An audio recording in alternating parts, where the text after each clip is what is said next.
Hello guys, welcome to CBT tutor. आज हम DNS forwarder server को देखेंगे, इसको कॉन्फ़िगर करेंगे।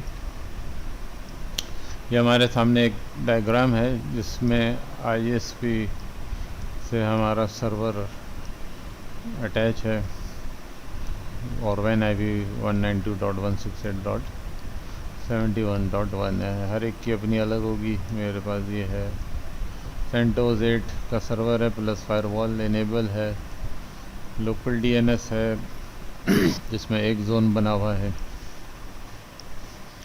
और ये मेरा लोकल एरिया नेटवर्क का IP एड्रेस है इस क्लास से।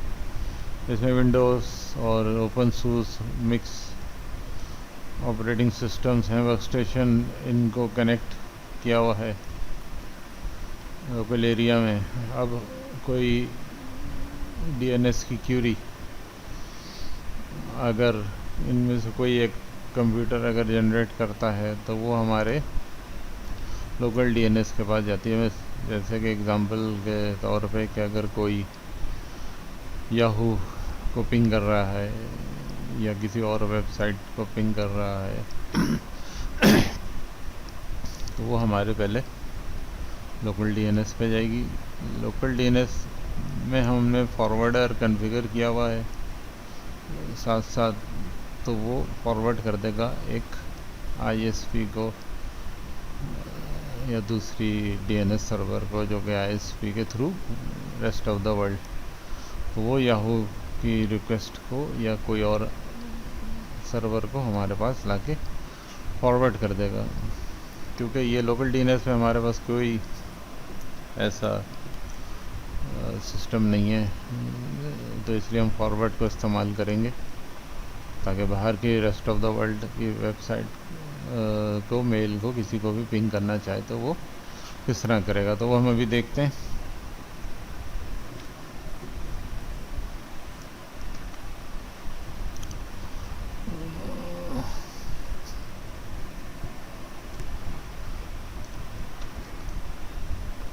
और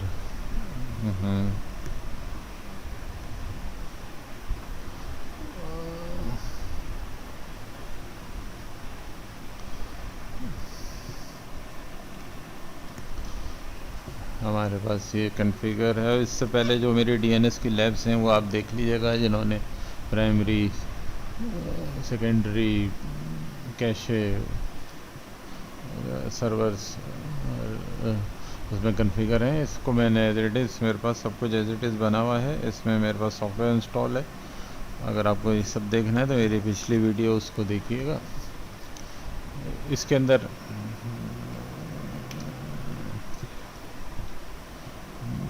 name.conf की एक फाइल है, उसके अंदर ये मेरे पास अपना जो सेटिंग थी पिछली वो एज इट इज़ है,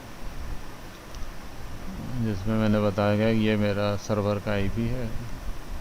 ये मुख्तलिफ फाइल्स हैं, ये हम बाद में क्रिएट करके देखेंगे अगली वीडियो में कि ये किस तरह क्रिएट होती हैं और ये क्या काम करती हैं। अब अलाउ क्यूरी कि मेरे DNS पे लोकल एरिया नेटवर्क का मैंने एड्रेस दे दिया, ये इस तरह दिया जाएगा 10.0. या पिछली वीडियो में भी देख सके हैं। और इधर हम एक चीज़ और कर देंगे या नीचे कर देंगे, यहाँ पे कहीं पे भी हम इस चीज़ को बना सकते हैं, ऊपर कर लेते हैं।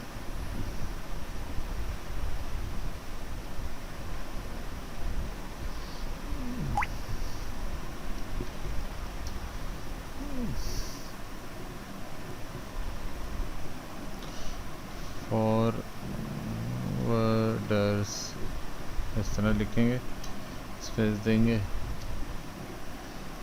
और IP एड्रेस लिख देंगे हम 192.168. मेरे पास आ रही है 10.15 और एक अप्रूवल की हमने दे दी।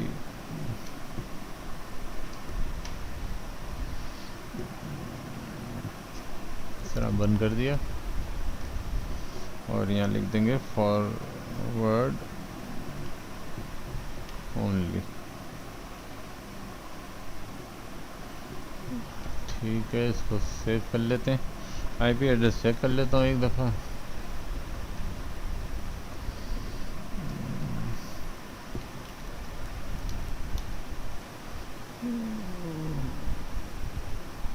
ठीक है, 10.15 ही है,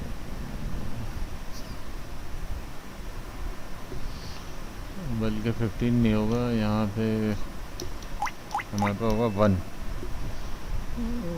यहाँ पे हम कर देते हैं 1।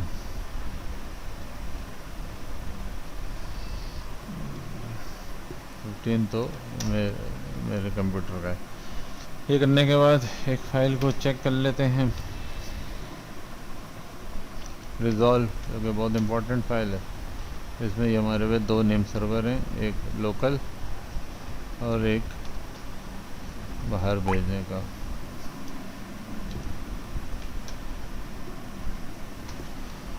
उसके बाद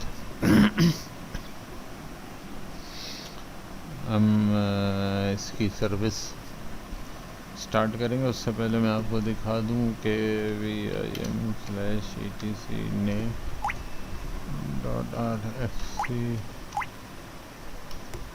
इसमें हमारा cvt tech.info के नाम से एक जोन बना हुआ है, ये हमारा लोकल एरिया का। सिस्टम ctl स्टेटस नेम, तो वो भी बंद पड़ी हुई है। और फायरवॉल चेक कर लेते हैं। फायरवॉल कमांड लिस्ट सर्विसेज, और इसमें हमारे पास डीएनएस की सर्विस ऐड नहीं है, तो हम फायरवॉल में ऐड करा लेते हैं डीएनएस की सर्विस को। पहले यहाँ लिखेंगे ऐड सर्विसेज डीएनएस परमानेंट, ये गलत हो गया, परमानेंट, और ये सक्सेसफुल लिखा हुआ आ गया। और इसके बाद ऐड कराने के बाद रीलोड कर देंगे, ताकि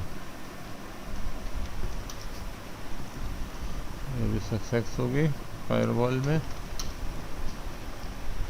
दोबारा चेक कर लेते हैं, अब हमारा डीएनएस आ गया। अब ये इसमें आने से क्लाइंट को कोई दिक्कत नहीं होगी। अच्छा, सर्विस स्टार्ट करते हैं। स्टार्ट नेम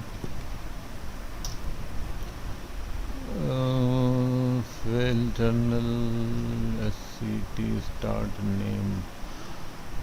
मेरा ख्याल है इसमें हमारे जो कॉन्फ़िगर की है फाइल, इसको एक दफ़ा चेक कर लेते हैं।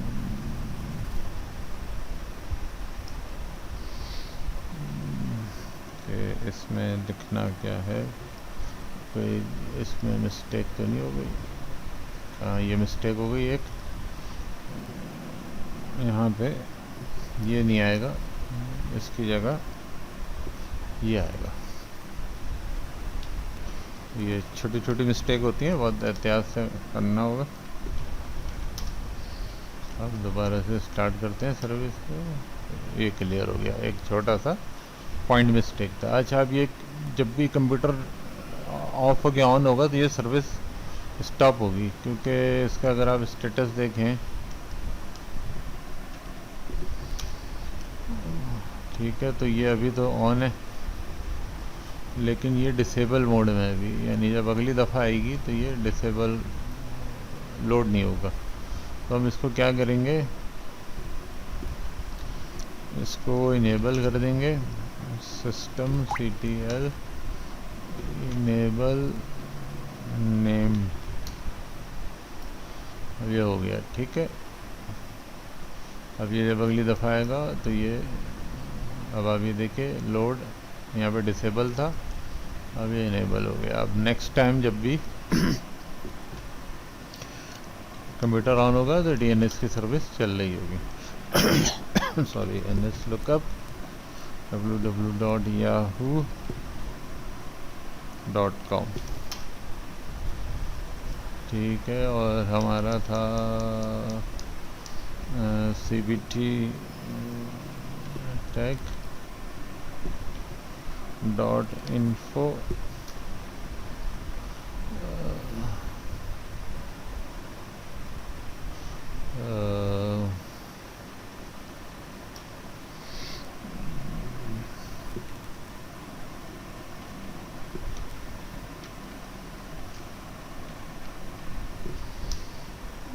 मेरा ख्याल है इसको चेक कर लेते हैं कि रिज़ॉल्व की फाइल में ऊपर लिखना पड़ेगा। अगर आप लोकल इस लाइन को ऊपर ले जाएंगे और अब हम अगर करेंगे एनएस लुकअप, मेरा ख्याल www नहीं है, सही है, www नहीं था। अब अगर हम नीचे भी ले जाएं,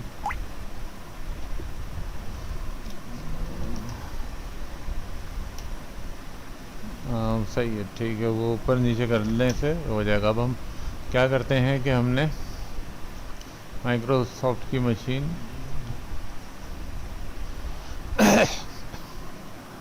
वो चेक कर लेते हैं।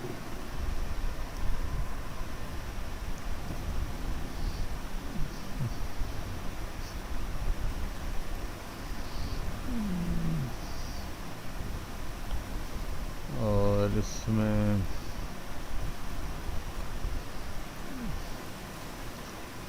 आईपी एड्रेस देख लेते हैं, CMD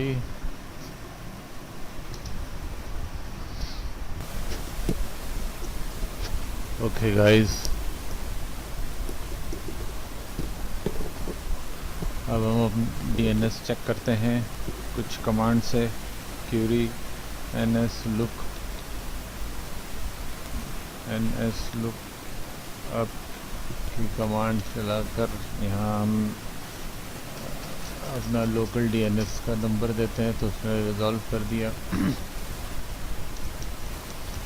इसी तरह हम यहाँ लिखें yahoo.com तो उसने बता दिया कि ये याहू जो है इन IP एड्रेसेस पे बाइंड हुआ है। और अगर इनमें से कोई एक IP को हम देखें, जैसे कि 7.143.143.25 तो वो उसका ये हमने रिवर्स लुकअप कहलाता है IP, उसका उसने जवाब दे दिया फॉरवर्ड लुकअप में। और पहले हमने उसको फॉरवर्ड लुकअप में जवाब दिया था तो उसने उसकी रिवर्स लुकअप दिखा दिया सारे। और रिवर्स और फॉरवर्ड लुकअप क्या होते हैं आप मेरी प्रीवियस वीडियोस में जिसमें DNS कॉन्फ़िगर करना सिखाया मैंने शुरू से, वो देख लीजिएगा। इसी तरह मैं एक और देखता हूँ tech.ga, तो ये बता रहा है कि ये इस IP पे लिसन कर रहा है। और इसका मैं रिवर्स लुकअप इंटर करके इसका फॉरवर्ड लुकअप देखना चाहूँ, इसकी डिटेल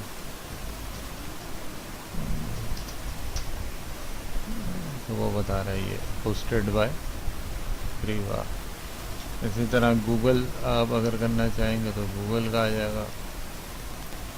तो ये हमारी DNS जो हमारा लोकल है वो इस चीज़ को इंटरनेट के DNS से चेक करा रहा है। इसी तरह जब हम DNS सर्वर बनाते हैं तो उसमें हमारे पास मुख्तलिफ़ चीज़ें होती हैं, जैसे कि हम अगर कहें कि भाई हमें मेल सर्वर बताओ कि याहू का क्या है उसका रिवर्स, तो वो बता देगा जी मेल सर्वर जो है वो ये है उसका फॉरवर्ड लुकअप। जब हम याहू की मेल इस्तेमाल करते हैं ब्राउज़र में जाके तो वो बैक एंड पे इस तरह चल रही होती है। और अगर हम www करके लिखें तो क्या आएगा देखते हैं। तो थ्योरेटिकली इसका www नहीं, वैसे ही सही रहेगा। इसी तरह गूगल का हम चेक करते हैं, google.com, तो गूगल के आ गए कि ये गूगल के मेल एड्रेस से ही मुख्तलिफ सर्वर्स होंगे जिन पे वो आप रीडायरेक्ट करता है मेल को, और मेल को हम एक्सेस करते हैं। देखो बगैर डीएनएस के सबको पता है आपने कि हम कोई भी वेब की कोई भी चीज़, चाहे वो मेल हो, एफटीपी हो, बगैर डीएनएस के हम एक्सेस नहीं कर सकते। इसी तरह अगर हम यहाँ पे ये बाकायदा ये देखते हैं मेल लिख के मेल डॉट, तो बता रहा है कि गूगल मेल डॉट है, इसका दूसरे तरीके से। इसी तरह याहू का हम करें yahoo.com, याहू की डिटेल दे दी उसने, होस्ट मास्टर है उसका। इसी तरह स्टार्ट ऑफ अथॉरिटी अगर आप देखना चाह रहे हैं किसी सर्वर का, आपने भाई याहू का बताओ स्टार्ट ऑफ अथॉरिटी, तो उसमें बता देगा ns1.yahoo.com में इसका स्टार्ट ऑफ अथॉरिटी है। इसी तरह गूगल का देखेंगे तो गूगल का है ns1. और इसी तरह अगर आप फुल क्यूरी देखना चाह रहे हैं तो यहाँ पे आप लिखेंगे एनी, और एक फुल क्यूरी स्टार्ट हो गई कि ये इसका एनएस है, ये इसका रिफ्रेश टाइम, कैशे, ये सारी कैशे जो क्लाइंट के पास जब भी कोई क्लाइंट, जैसे हमने एनएस लुकअप किया तो कैशे के तौर पे वो बता रहा है कि कितने मिनट बाद रिफ्रेश होगा, ताकि जब नया रिकॉर्ड अपडेट होगा हमारे पास ये गूगल की एड्रेस आ जाए।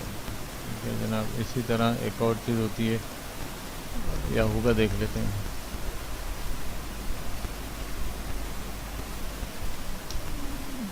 तो याहू के ढेर सारे बता रहा है मेल रिकॉर्ड्स। तो ये रिवर्स लुकअप प्लस इसमें ये आईपी वर्जन 6 है, ये इस टाइप से हमारा डीएनएस जो हमारे इंटरनल से एक्सटर्नल की तरफ था वो हमारा कॉन्फ़िगर हुआ है। इसी तरह अब हम चलते हैं दूसरे सर्वर पे, सूज में भी चल के देख लेते हैं।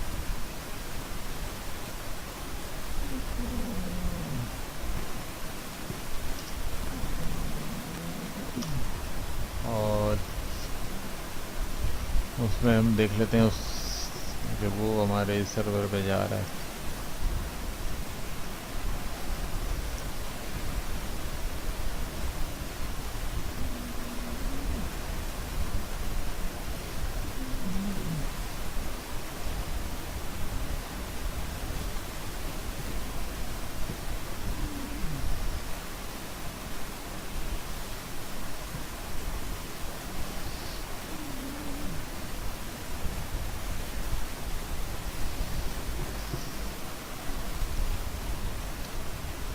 एनएस लुकअप इस तरह भी कर सकते हैं हम। बता रहा है कि हमारा लोकल डीएनएस का फॉरवर्ड लुकअप एड्रेस है, ये रिवर्स लुकअप एड्रेस है। इसी तरह अगर हम यहाँ cbt tech.info करेंगे तो वो हमें उसका, ये हमने फॉरवर्ड लुकअप लिखा था तो उसका उसने रिवर्स बता दिया कि इस IP पे लिसन कर रहा है। इसी तरह हम yahoo लिख कर .com करेंगे, याहू के एड्रेसेस पे है। इसी तरह इनमें से कोई एक IP आप लिखेंगे, फॉर एग्ज़ाम्पल 98.137.111.1336, तो उसका आपको उसने रिवर्स लुकअप से फॉरवर्ड लुकअप का जवाब दे दिया। अच्छा जनाब, इसको यहाँ से क्विट कर जाते हैं।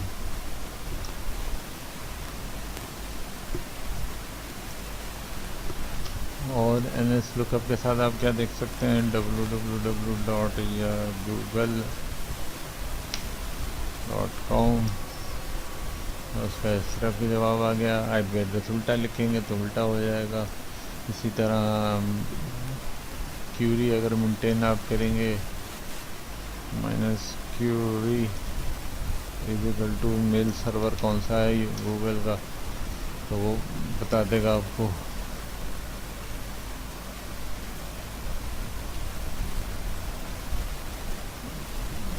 अच्छा, इसमें भी स्पेलिंग मिस्टेक हुई लिखने में, अभी हम इसको सही कर देते हैं, www हटा देते हैं।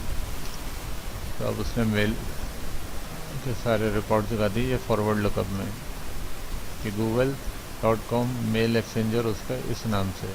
जब हम गूगल की मेल को इस्तेमाल कर रहे होते हैं, यूज़ कर रहे होते हैं, तो वो बैक एंड पे ये वो एड्रेसेस होते हैं जो मेल हमारी फॉरवर्ड लेते हैं, सेंड करते हैं, गेट करते हैं। जैसे स्टार्ट ऑफ अथॉरिटी एक होता है हमारा DNS सर्वर में, वो हम देखें तो वो आ गया कि ns1.google.1 है, और वो बता रहा है कि किस सर्वर से क्वेरी जा रही है, वो ये है। इसी तरह ये हमारे हो गए। और यहाँ पे आप लिखें एनी google.com, तो एक आपके पास एक रिकॉर्ड आ गया। मेल एक्सचेंजर नहीं होना चाहिए, यहाँ पे हम लिख देते हैं याहू। तो याहू का लंबा चौड़ा आंसर आया। तो उसके मेल सर्वर कौन से हैं और किन उस पर लिसन कर रहा है वो। इसी तरह एक डीबग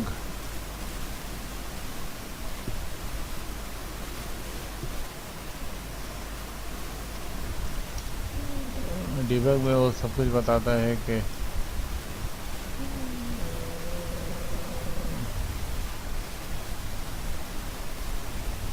ये कि कहाँ से इसकी क्लास है, क्या IP थे। ये मुख्तलिफ टूल्स हैं, ये मुख्तलिफ NS लुकअप की कमांड है जिससे हमने अपना DNS को चेक कर लिया।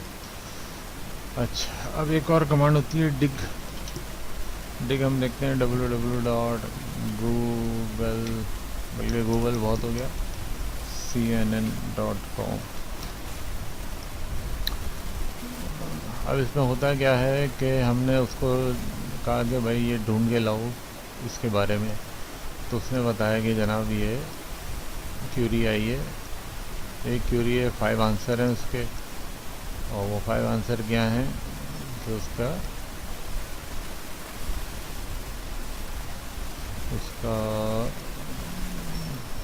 ये देखिए 5 आंसर आ गए, 1 2 3 4 5,